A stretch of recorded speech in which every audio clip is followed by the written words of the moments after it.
Il roule sur le parc, il roule sur le trottoir et sur la chaussée. Et il a le droit.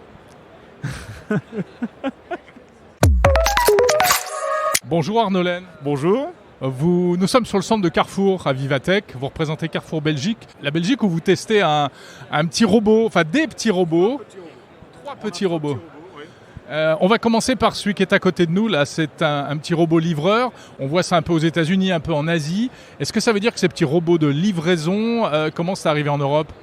Bien, on essaye. Et en fait, ils sont beaucoup présents de l'autre côté de l'Atlantique, effectivement. En fait, il y a 3-4 gros fabricants de robots dans le monde. Et nous, on a signé un partenariat avec une start-up qui est en Turquie. Alors, je rebondis sur ce que vous dites. C'est vrai que si on se met en mode hélicoptère, France, Italie, Belgique, Allemagne, etc., on n'en voit pas. On en voit en Angleterre.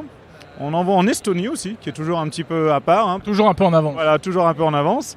Et nous, on a lancé ça ici le 13 janvier. On a lancé les tests sur un gros centre d'affaires où on abrite 9000 salariés. Alors, vous pouvez nous le décrire un petit peu tout d'abord, ce robot ?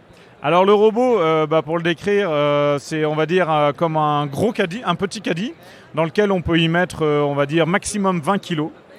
20 kg, ça équivaut à peu près à 3 commandes Deliveroo ou Uber Eats. Donc ça nous permet de couvrir le last mile pour 3 clients. C'est à peu près la moyenne. On a 3 robots aujourd'hui qui sont en test, 2 qui sont full, on va dire, fonction, et un backup s'il y en a un qui est malade ou qui tombe en panne. Voilà. Et il se déplace à quelle vitesse ? Alors, il se déplace d'une vitesse de 3,5 km/h jusqu'à 7,5. À nous de le régler. Par exemple, à Zaventem, sur le quartier d'affaires, on l'a réglé à 6,2 ou 6,3 parce qu'on traverse un parc où on est assez cool, il n'y a pas grand monde. Mais on est en train de préparer notre première, on va dire, expérimentation dans une station balnéaire très connue en Belgique, dans lequel on va diminuer la vitesse. La police nous a demandé de les mettre à 4,5 pour des questions de sécurité. Mais c'est un vrai robot autonome ou bien il est téléguidé ? Il est full autonome. Alors c'est de la computer vision, c'est-à-dire que derrière, on a toujours quelqu'un sur un back-office qui va checker ce qui se passe.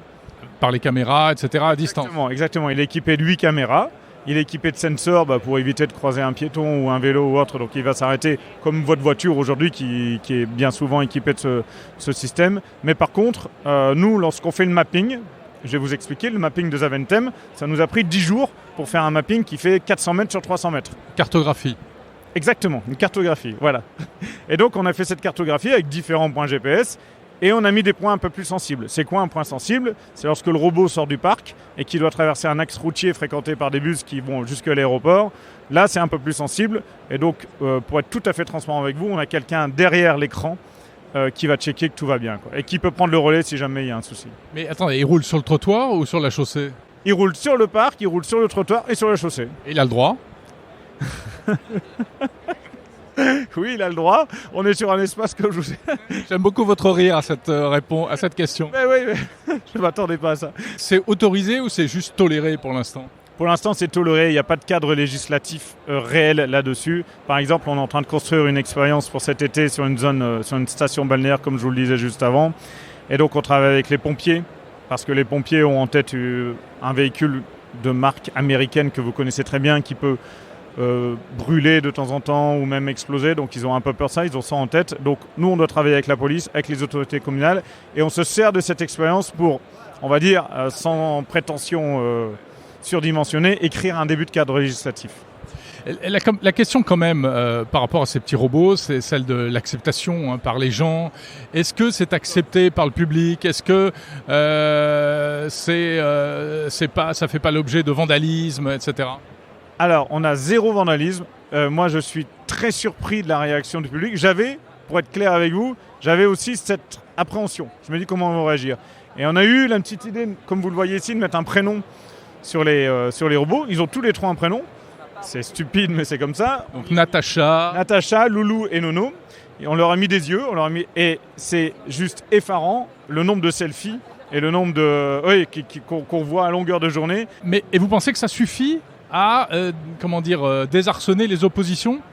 Comme toute innovation, dans le mot innovation, moi je y mets souvent en parallèle le mot séduction. Il faut qu'on séduise tous les clients. Donc effectivement, on peut interpeller certaines personnes. Oui, vous me parlez de vandalisme. Je vais vous prendre l'exemple des vélos électriques, des trottinettes qui ont envahi il y a 10 ans toutes nos villes. Et tout le monde avait peur de ça en se disant mais on va les retrouver dans la Seine, on va les retrouver un peu partout. Ce qui est un peu arrivé quand même. Ce qui est un peu arrivé, c'est effectivement vrai. Alors c'est vrai que la valeur faciale d'un robot aujourd'hui, elle est sans doute plus élevée. J'espère qu'en 2030, où ça vaudra peut-être 20 fois moins cher. Combien ça coûte? Je ne sais plus. Ça doit être très cher. C'est correct, ça va. Quand est-ce qu'on verra ça véritablement dans les villes à grande échelle? Alors, là, comment je pourrais dire, notre ligne de route, elle est assez facile. Nous, on a lancé le 13 janvier. Cet été, on a prévu pour mi-juillet un fameux test, si on a cette fameuse autorisation. On en a 4 sur 5 aujourd'hui. En septembre, si on a fait l'opération de juillet, on enchaîne tout de suite à Anvers, si vous connaissez Anvers, dans le centre-ville d'Anvers, qui est un centre-ville assez piétonnier, beaucoup de vélos, etc. Donc lui, il va très bien s'y intégrer. Et fin d'année dans le centre-ville de Bruxelles. Donc ça, c'est pour la Belgique. Oui. Et pour la France, eh bien, vous voyez le véhicule qui est juste derrière moi. Lui, il est déjà full autonome. Il est en fonction aussi par mes amis de Carrefour France depuis quelques mois. Ça fonctionne plutôt très bien de ce que j'entends et de ce que je vois.